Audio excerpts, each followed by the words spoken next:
Hello everyone, today we have new video review, and as you can see this time we are going to talk about fresh release from ICM, and this kit comes in 1/35 scale. It copies French truck from World War II, it's AHN2, and you can see that we have a commercial sample here. This kit comes to us in a final shape, so nothing will change and you will get exactly the same stuff as what you'll see in this video review. And it should be interesting to check what is actually changed in this release, because as far as I remember, this is update of the original kit which saw the light, let's say, in 2014. So here we have updated version and we are going to open it together. So first of all, I have to note the box art. It looks quite nice here. As I said, the kit number is 35419, and here on the side you'll find some information about the kit, and I will need a second to check. So we have 180 parts here, and assembled model will be 181 millimeters long. We also have a short history note here. And as for the marking options, we have 4 markings included out of the box. You can see them on the side of the box, but obviously you're not limited by them. You can choose something different if you would like to, and you have some reference materials for that. So as usual, this ICM box comes sealed, and I'm going to open it right now and cut through all these seals. In the meantime, I can also remind you that if these seals are broken, then it means somebody was opening this box before you, and it might be a good idea to ask the seller why it was opened before you and check if all the parts are in place. Maybe something is missing. So box design is typical for this brand. We have this flexible top cover which does not protect anything at all, and then we have sturdy white cardboard box, and if I open it, here is what we have inside. So there is plenty of space inside, and I really doubt that parts will arrive damaged to you, and we are going to open it right now. So it's a resealable plastic bag, and I have to say that parts count is quite impressive for a 1/35 scale kit, and in a second we will take a closer look at all these elements. So first of all, we have this small frame with the roof panel. I will zoom in as much as I can, so here you can take a closer look, and note that it comes only on 2 attachment points, which is rather nice because you won't have any problems with separating this part. And inside we have only push marks, but it won't be visible on the finished model in my opinion, so it's not a huge problem here. Next, we continue with the bigger plastic sprue, and I suggest we won't zoom out for now. We will continue in a zoomed in view from this top left corner, and here you can see a lot of thin parts. So in 1/35 scale it might be a bit tricky to work with, so be ready to use special tools in order to carefully separate all this stuff, because it will be very important not to damage all of them. Here we continue with various parts for the drivetrain. These are wheel axles, and here on the side we have the chassis bar. As you can see, it's rather large part, so it's really cool that it comes as a single piece part on the side of the frame. Next, we continue with engine parts and gearbox parts. These are also looking nice, and it's of course a welcome feature to get it out of the box. You don't have to resort to any aftermarket upgrades. Next, here we continue with the steering wheel, also some leaf springs and some suspension parts. So everything looks great, and I wonder if it will be difficult to combine it all together. Of course, with an engine out of the box, it would be worth thinking how to expose it on the finished model, because it would be a shame to hide it under the bonnet panels. Now I'm opening another plastic bag. So here we have vinyl tires, and as you might know, I'm not a huge fan of such solution, but this is not a new kit, so that's why it's not surprising that we are still getting the vinyl parts, while some recent releases from ICM, they actually feature the plastic parts. But you can see that these are pretty much standard vinyl parts. I would say they're okay for out-of-the-box build. Some modders are even happy to see such parts, but I would rather suggest to go for a resin version in case you need something more complex and more sophisticated on your truck. Next, we continue with another gray plastic sprue. So here we have side panels for the rear bed, and as you can see, we have really nice surface details here, so it would be a wise idea to play with some weathering and pre-shading. And the same applies to these bar panels. As you can see, they're also looking nice. And of course, it's a welcome thing that they're coming as a single piece parts. You won't have to attach all these bars separately. And if it would be separate, it would be quite a funny procedure to do. So I'm glad to see it designed this way out of the box. Next, we continue with a clear frame. So here, just give me a second to open it. And it comes in a separate plastic bag, obviously. And here we have all the necessary glasses for the front cap. I'm not sure if all of them will be used, and again we will have to check the assembly manual if there is a masks guide or template. But overall molding quality is really good, so it's just a matter of careful painting. And of course, if there are no templates whatsoever, then you can search for some aftermarket set which will be covering these glasses on the front cap.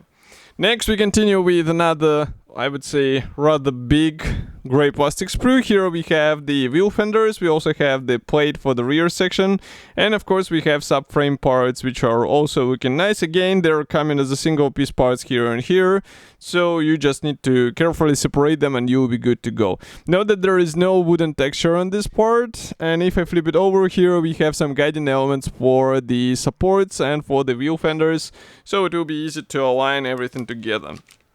Okay. As for the wheels, we have one more thing. There are two identical sprues with wheel rims. So I will show you only one because they carry absolutely the same parts. These are wheel rims, as I said before.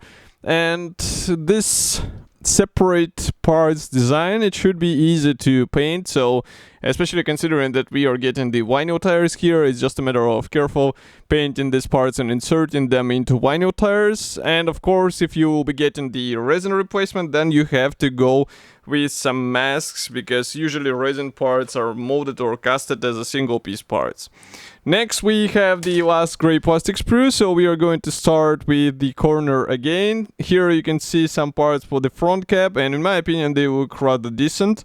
And again, we have a complex shaped parts, so even though this front cap might look simple, still we have all the necessary angles preserved, and you get them out of the box. By the way, here you can see this special cover for the rear section. It is also as a single piece part, and as you can see, it's slightly bent, what is also good.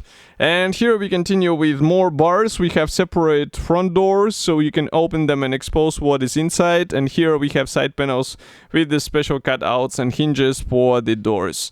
If I flip it over, inside there is not much of details. We have some guiding elements here. We also have some minor features on the doors, but I guess that should be more than enough if you open the doors on your truck and you want to expose what is inside. As far as I remember, original truck wasn't that generous on cockpit or interior features, so that's why it's a welcome thing to have at least doors openable. Next, we continue with decals. So decals are coming on a small sheet, and here you can see them, so they look rather good. We also have some dials for the instrument panel, but that's pretty much all. So in case you would like to have more features in the interior, you have to use your own means, because there is nothing in the box for this.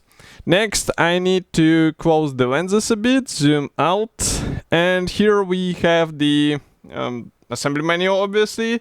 Note that it comes in a typical ICM format, so we have short history, note, technical specifications, and paint chart. Next, we continue with the parts map, and red color obviously means that these parts will not be used, and note that only few parts will stay untouched, which is rather surprising in this kit. And next we continue with the assembly process. So everything begins with the main chassis, and here you have to combine all these bars together.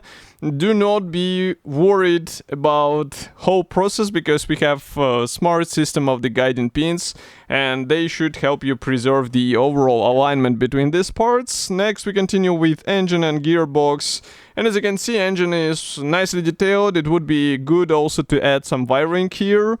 And then we install this power plant onto the chassis, and then we continue with some suspension parts. So here we add subframes for the leaf springs, then some roll bars and wheel axles. And what is next? Here we have some parts for the front bonnet, as far as you can see, wheels assembly. We also get the spare wheel, by the way, which will be installed, as you can see, on the rear side. Next, we continue with the assembly of the front cap. This one will be glued, as you remember, out of separate panels, so it's not a difficult procedure. Just pay attention to the overall fitment of these parts. As you can see, driver's seat is assembled out of 4 parts, which is rather surprising, and the same applies to the passenger seat. Here we have the radiator grille, which is also glued out of separate parts, and that's a good feature because original vehicle has quite complex shaped radiator grille, so that's why we have several parts to combine together. And then we start working on the rear bed. Here it might get a bit more tricky because we have to combine all these bars together and then close them with these bars from both sides. Then we install the bottom panel and then we continue with the side panels, and I guess it might be also possible to open one of them in case you would need to, but it will require a bit of scratch building, adding some necessary locks and hinges. And next we continue with open or closed version. So here you have to decide whether you would like to install this subframe on the top or you would like to assemble your truck without it. And as you can see, last step, step 72, involves installation of the rear bed and the front cap onto the chassis. Also here we attach the screen wipers and headlamps and side mirrors, and that's pretty much all. So 75 steps in total. Then we begin with the marking guide. So here is the first marking option. Here we have 2 other marking options. So as you can see, this one is without the subframe for the tarpaulin, and maybe it's also a wise idea to add a tarpaulin on the top, but it's up to you. It might be something what will make your vehicle different from other builds from this kit. And here we have the 4th marking option, again without the subframe on the rear section. So this kit should be already available and you can get it on Modelimax webshop. Of course, I will be happy to hear your opinion about such release. Do not forget to write it here in the comment section below. If you like this video, press the like button and subscribe to our YouTube channel, and I will see you in the next video review as usual. Thank you for joining me today, and bye.